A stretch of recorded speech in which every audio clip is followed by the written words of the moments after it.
Pacific ocean हमारी सोच से भी कहीं बड़ा है। सोचिए, अगर कोई पृथ्वी के एक सिरे से दूसरे सिरे तक सुराख कर दे तो वह सुराख पैसिफिक ओशन में ही खत्म होगा। यह महासागर 150 मिलियन वर्ग किलोमीटर में फैला हुआ है और यह अकेला हमारे पूरे पृथ्वी के सभी महाद्वीपों, पहाड़ों, रेगिस्तान और जंगलों से भी कहीं बड़ा है।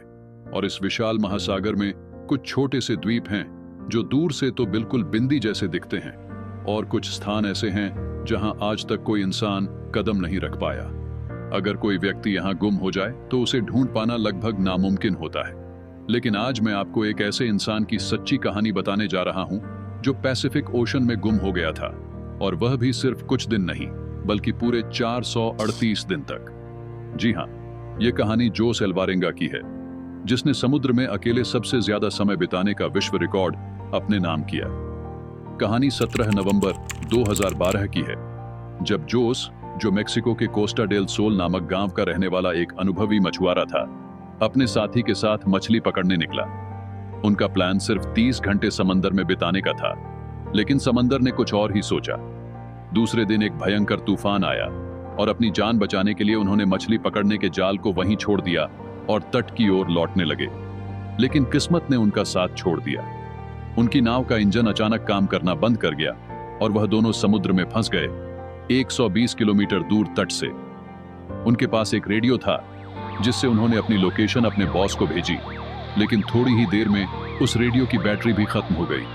अब उनका बाहरी दुनिया से संपर्क पूरी तरह टूट चुका था।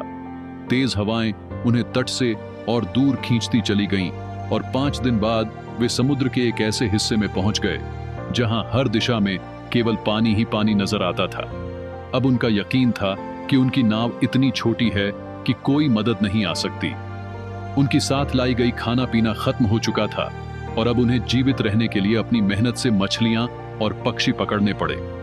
वे समुद्र का खारा पानी पीने से बचने के लिए बारिश के पानी को जमा कर पीने लगे। महीनों तक यह हालत चलती रही और फिर एक दिन जोस का साथी इस मानसिक और शारीरिक पीड़ा को सहन नहीं कर सका और उसने आत्महत्या कर ली। अब जोस अकेला था और समुद्र में पूरी तरह से अकेला समय बिता रहा था। 6 महीने तक तो वह बिल्कुल अकेला था, लेकिन फिर एक दिन वह एक कार्गो जहाज देखता है। यह उसकी आखिरी उम्मीद थी, लेकिन दुर्भाग्यवश वह जहाज उसे देख नहीं पाया। उसकी उम्मीदें फिर से टूट गईं। 11 महीने तक जोस अपनी छोटी सी नाव पर ही जिंदा रहने के लिए संघर्ष करता रहा। उसकी अवस्था बहुत खराब हो चुकी थी और उसके पास सूरज से बचने के लिए भी कुछ नहीं बचा था, लेकिन किस्मत ने फिर से साथ दिया। 30 जनवरी 2014 को 438 दिनों बाद जोस ने एक छोटे से द्वीप को देखा। वह पहला भूमि था जिस पर उसने 14 महीनों में कदम रखा था। वह द्वीप था मार्शल द्वीप समूह का एक दूरस्थ द्वीप जो 8000 किलोमीटर दूर था। यहां जोस को पहली बार किसी इंसान से संपर्क हुआ। जोस को तट पर पहुंचने के बाद उसे वापस अपने घर भेजा गया, लेकिन घर लौटने पर उसे अपने साथी की मौत के लिए दोषी ठहराया गया और उसके खिलाफ मुकदमा दायर किया गया। हालांकि जोस की यह जीवित रहने की कहानी एक चमत्कारी घटना है जो हमें यह याद दिलाती है कि इंसान की ताकत और समुद्र की विशालता के सामने कुछ भी असंभव नहीं है।